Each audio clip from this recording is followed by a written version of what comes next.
আসসালামু আলাইকুম এভরিওয়ান। হোস্টেবার থেকে আমি মেহেদি হাসান। আজকে আমরা জানবো কিভাবে আমরা ওয়েবভিউ কন্ট্রোল প্যানেলে মঙ্গোডিবি ডাটাবেস ক্রিয়েট করতে পারি এবং তা মঙ্গোডিবি কম্পাসের সাহায্যে লোকালি কানেক্ট করতে পারি। তো চলুন শুরু করা যাক। প্রথমে আমরা ডাটাবেস ক্রিয়েট করব। এর জন্য চলে যাচ্ছি ম্যানেজ মঙ্গোডিবি অপশনে, দেন অ্যাড ডাটাবেস। এখান থেকে আমরা ডাটাবেসের নেম দিয়ে দিচ্ছি। ডাটাবেসের জন্য একটা ইউজার ক্রিয়েট করছি ম্যানেজ মঙ্গোডিবি ইউজার্স অপশন থেকে, দেন অ্যাড ইউজার।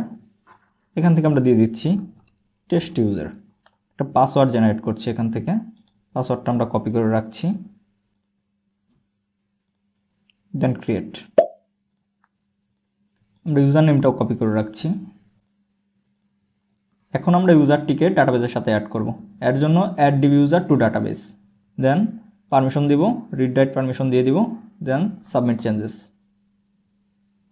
এখন যদি আমরা ম্যানেজ ডাটাবেস অপশনে যাই তাহলে দেখতে পাবো আমাদের ডাটাবেসটি ইউজারের সাথে কানেক্ট হয়ে গিয়েছে। তো চলুন এবার আমরা মঙ্গোডিবি কম্পাসের সাহায্যে এটি কানেক্ট করি। আমি মঙ্গোডিবি কম্পাস ওপেন করে নিচ্ছি, নিউ একটা কানেকশন ক্রিয়েট করছি। অথেন্টিকেশনে আমরা এখানে মঙ্গোডিবি ইউজার নেম এবং পাসওয়ার্ড দিয়ে দিব, দেন এখানে আমাদের কানেকশন স্ট্রিংটা জেনারেট হয়ে গিয়েছে। এখন আমরা এসএসএস এর মাধ্যমে সার্ভারের সাথে কানেক্ট হব। প্রক্সি এসএসএস অপশনে চলে যাব, দেন এসএসএস উইথ পাসওয়ার্ড। এখানে এসএসএস হোস্ট নেম দিব আমাদের server address. Port by default যদি কাজ না করে তাহলে 1004 দিয়ে ট্রাই করবেন। ইউজার নেম আমি সিপ্যানেল ইউজার নেম দিয়ে দিচ্ছি, পাসওয়ার্ড দিয়ে দিচ্ছি, দেন আমরা এই কানেকশনটার একটা নাম দিয়ে দিচ্ছি,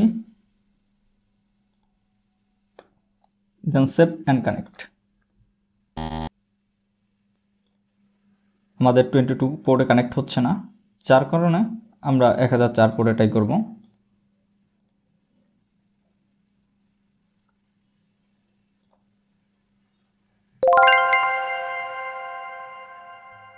জি, ফাইনালি সাকসেসফুলি কানেক্ট হয়ে গিয়েছে এবং আমাদের ডাটাবেসটা এখানে লোড হয়ে গিয়েছে। তো এখন আমরা চাইলে এখান থেকে ডাটাবেসের ডাটা ইম্পোর্ট এক্সপোর্ট করতে পারি। আশা করছি আপনিও খুব সহজে কানেকশনটি করে ফেলতে পারবেন।